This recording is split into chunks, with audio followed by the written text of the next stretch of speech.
الحمد لله رب العالمين والصلاة والسلام على أشرف الخلق وأعز المرسلين سيدنا ونبينا محمد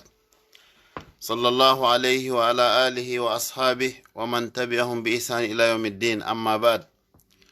أيها الإخوة المؤمنون، أحييكم بتحية الإسلام، وتحية الإسلام السلام، قائلا لكم السلام عليكم ورحمة الله تعالى وبركاته أينما كنتم. طبتم وطاب صباحكم وتبوأتم من الجنة منزلا. أسأل الله سبحانه وتعالى أن يجعل لنا هذا الصباح صباح ورد وزهور، صباح سرور وفتوحات. musidɓe julɓe tedduɓe, haray mi salminango islam go nanɗon ɗo. miɗo inna on assalamu aleykum wa rahmatullahi taala wa barakatuh. haray inchallah no tinirɗon noon, haray on tigui inchallah woni préfi yawgol fuɗɗo golle munɗen. kono ado ɗum mi yiɗi yewtugol ɗo ko raɓɓiɗi fi ko woni kadi très important, ko tampini communauté meɗen on fota, ko tampini julɓe ɓen, ɗulle ko fi hon ɗum ko fi Gouddan. musidɓe julɓe tedduɓe, si goɗɗo geri ha Allah subhanahu wa taala warkidirimo e ko wiyete Gouddan kon, wallahi hara heɓi probléme. si goɗɗo daari tawi kañum susata okkugol, susata jonnugol goɗɗo,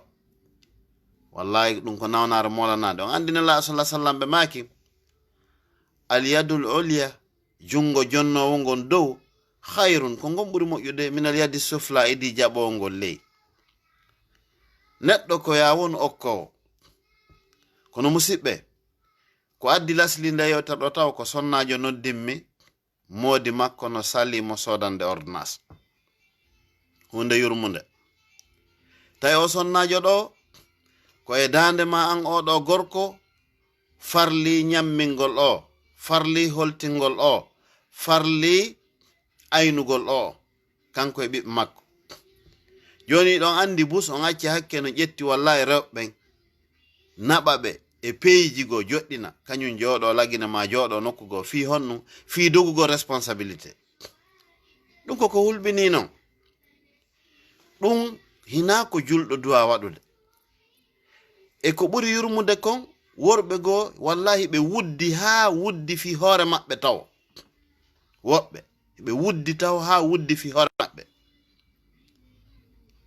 ayiyay ɗo worɓe goo tawa ɓeygu maɓɓe holtiri wo une fois par juldere. ɗum ko probléme no. pay koye maɓɓe koy holtiri wo hitande fo nde wotere. sina debbo wakkili ton fefiti ha jonni, hay hunde ko marsata Allah.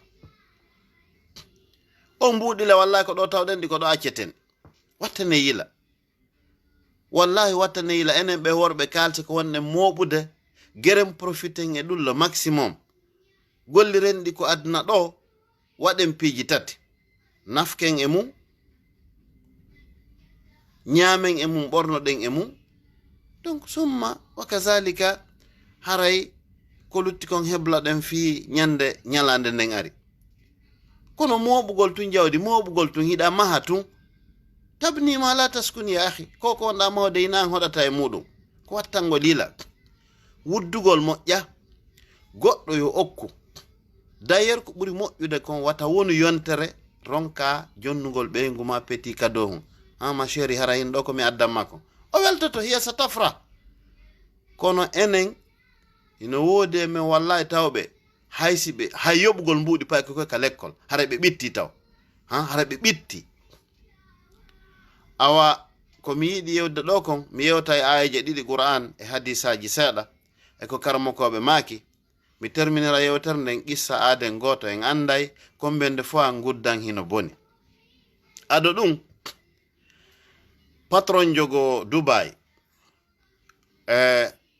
pay koye makko koy, on ɗon ko arabujo, pay koye makko koye tellement ko tawi himo wuddi,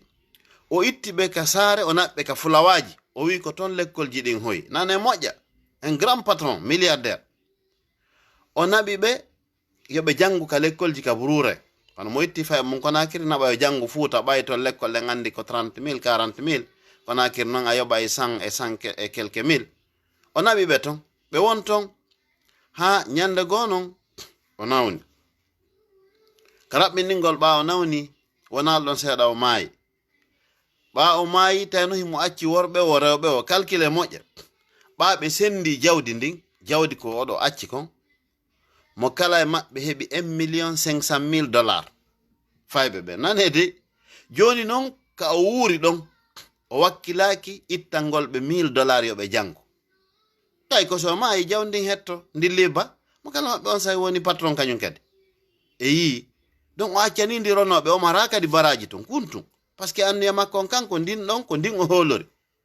innal insana la yataga an ra'ahu stagna neɗɗo no bewa so yii o woni patron buy ko jawdi mum ndin haray hoolori haccita kay ko goɗɗo wolta ɗum ko dangereux no wallahi musidɓe julɓe tedduɓe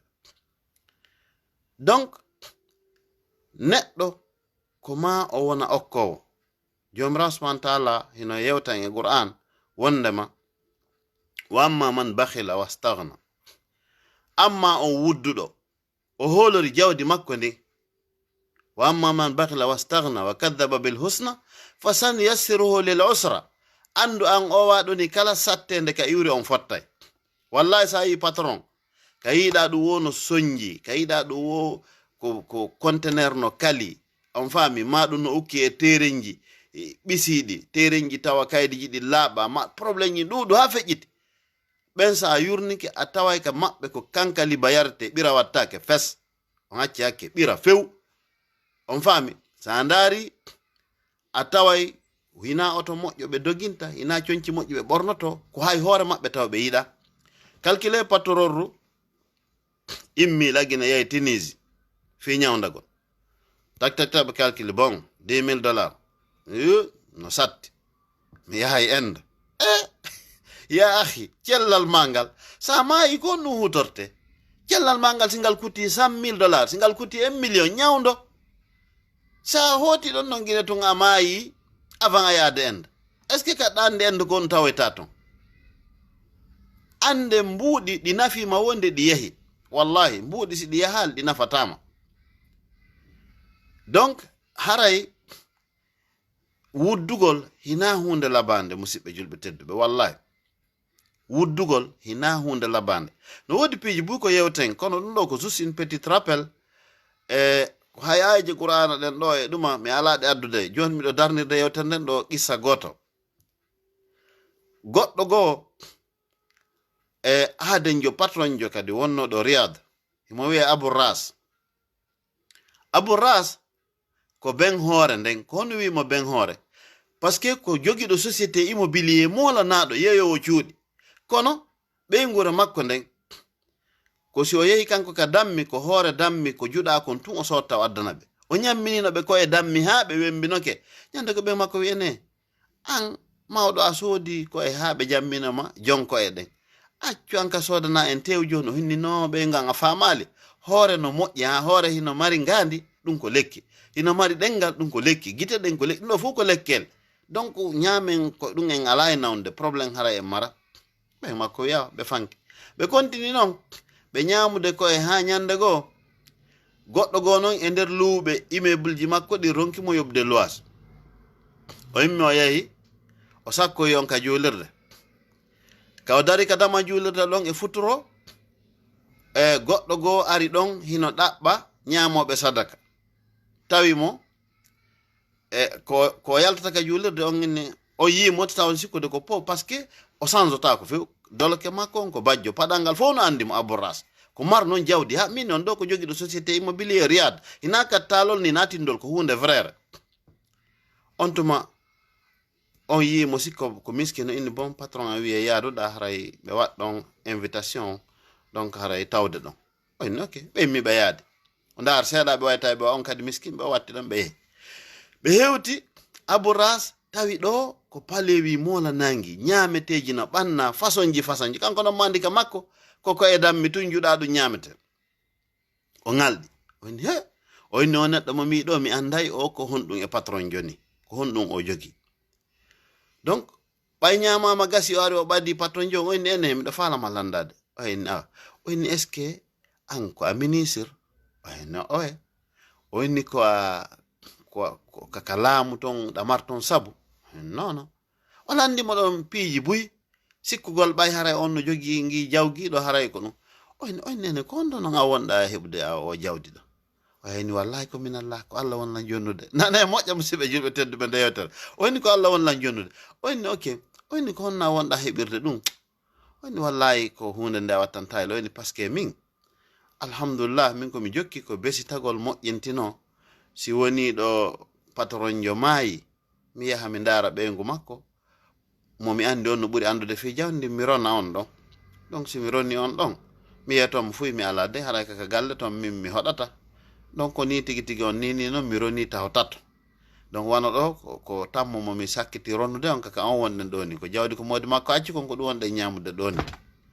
o henni yo o wi joni noon miɗo luttiri place goto ronneteɗo oyni hombo oyni mi naniɓe wala fi goɗɗo go no wiye Abou Ras donc wonɗo riya ɗo patronjo kadi on ɗon kadi miɗo andi o heeɓi duuɓi seeɗa si on ɗon kadi maayi mi ronoya ɓeyngu makko mi timminnayo mi nani on kadi palleji no woodi kono hay hunde o ñamata hay o ɓornotako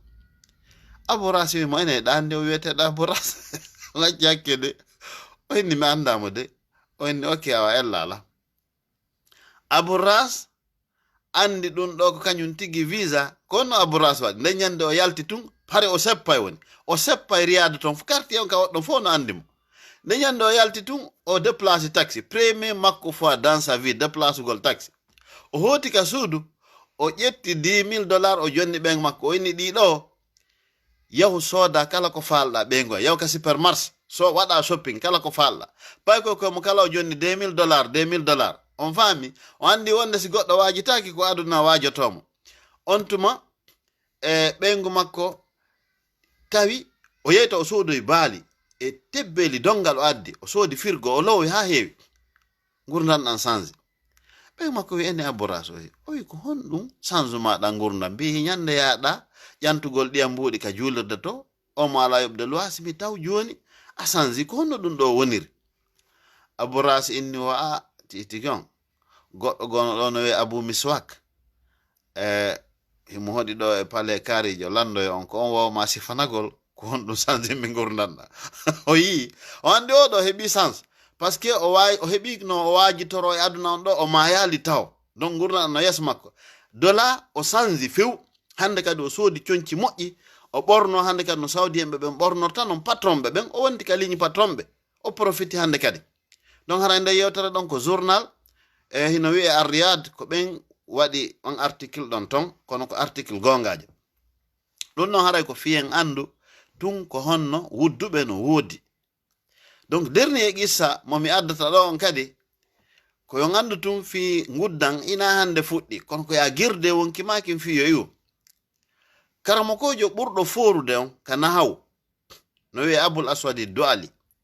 ko on réforme littérature arabe on ko on créé ɗe mase kono wallahi musidɓe har ko wudduɗo ka defte tarjamaji ko ɓe sififi makko on ko guddo ndaren ɗo ko waddi e goɗɗo fi tun hollirgol Gouddan makko ɗan o ɓannana ñamete labaɗo o fuɗɗi ñamde tun arabujo arɗon yi machallah weelaɗo wi paniwal ɗo si Allah jam ɓadoto ɗo mo miijo ɗum anda wanda mo tawi on o hewto wi Abou Aswadi Douali assalamu aleykum on no fuɗɗi ñamde o wi waleykum salam ko min indillah ɗum kaka Allah yori salam ok o wi Abou Aswad mi rewi ka ɓeygure ma nden ɗa joni a henni way ka lawol ma noon sa rewi ɗon ella ala ko lawol ma ngol no o wi mi taw ɓeygu ma ko sowiɗo o wi way ko noon mi accirimo ina min ko min woni sabu o sowi donc miɗo andi ko sowiɗo o wi o winno o firtike évidemment so sowike ko ma o firto o wi ko siwtaɓe o heɓi o henni no ko noon nen makko kadi heɓuno siwtaɓe kan kadi hara ma o heɓa siwtaɓe o inni goɗɗon noon maayi o henni way par ce que o wata muyninde ɗiɗo taw ma o yaw maya fi o ya hetti place o henni ɗimmon kadi maayi o wi way par ce que o suni ko nen goto makko o maayi kon kan kadi o taw ma o maaya o wi andi debbon kadi maayi o wi debbon wawi o suni par ce que ɓiɓɓen ɗo fof maayi tawi makkan kadi o maaya kanko mo ñamora tun hiɓe yewtora o no haɓɓiti wowlinayi mo ko goɗɗum ko taƴatanmo reedu ma ko addata yo wi o ɓaɗo ñaama o sali few o nani conversation maɓɓe on ɗum on say to enni abou aswad he o ko wonɗa ñamude ɗo no weli o enni wawa par ce que ko ɗum tigi woni hadde sabu mi okkore par ce que no weli donc kaw guinnata ɗo no weli tawi o gayni ñamude oya maɗɗaki hay longere wotere en faami donc wudduɓe hino woodi ɗum non on acci hakke ko hon mi addiro gissa aboul aswad ɗo on andi bo ay ustasiɓɓen no wudde na fo kono ko gonga ustasiɓɓen kadi no mari wudduɓe moƴƴa non ko jaɓugol tun kamɓe ɓe jonnata ɗum ko danger no alamo mara ko okka wallahi alamo mara ko okka ko kum fanɗi o ko kum fanɗi neɗɗo fof no mari ko okka donc hara ko en watta yila sele guddan neɗɗo accon hakke yewtere men nde no kirɗori seeɗa kono kami darnata ɗo wolen fi ko woni sérieux musidɓe julɓe tedduɓe neɗɗo a julɗo wata wonu yontere vendredi heɓi vendredi hara heɓali ko wiɗa goɗɗo hino jaɓu kunɗo fi Allah ko ɗum woni wata wonu vendredi heɓi vendredi hara a waɗali goɗɗum ka compte ma lahira ko hettoya ta jaɓu ɗum foti noon ko torotoɗo foti ko mo torota ko okku goɗɗum ko kum fanɗi o sa wata wadde tous les jours okku gokkum donc haray neɗɗo hino duwa wattande yila o jawle ko moɓeten ko ɗo acceten moƴƴoɗen e ɓeygure men ɗen holtinen ɓeyguli men ɗin holtinen fayɓe men ɓen ɗaɓɓanen ɓe ñamete moƴƴo ɓe ñaama siko heɓuɗen kon hawri ɗon wallahi hara en malama nala sallah sallam ɓe maki hayrukum li ahlihi ko ɓuri moƴƴudo e mon ko ɓurɗo moƴƴagol e ɓeygu mum kamɓe nelaɗo tigi ɗon wawi wasi ɓe maki ana hayrukum li ahli ko min ɓuri o moƴƴude moƴƴo ka ɓeygure an nelaɗo nam ɗo ko sallah sallam ɗon goɗɗo yo wonu okkowo guddan hay hunde nafata walla accon hakke min miɗa andi patron jogo lagine ko fanɗi o ko fanɗi budget makko on estimé à 3 millions de dollars o gerda ha o acci seppugol o soodina zippwal belgique ɗo e hoore kara han ngal zippwal hino gaari donc julle ɗen no ka poore neɓal ko mayo acci ngal ɗo doginali ngal few donc haray wattane yila inchallah haray miɗe accitude on ɗon min fuɗɗo golle ɗen haray mi salmini on fof accitugol tan on heɗitonde yewtere hara on feƴƴinanande woɓɓe goo kadi wa jasakumullahu khairan wassalamu aleykum wa rahmatullahi taala wa barakatuh haray ko musidɗo mon Ahmad Ba depuis Bruxelles.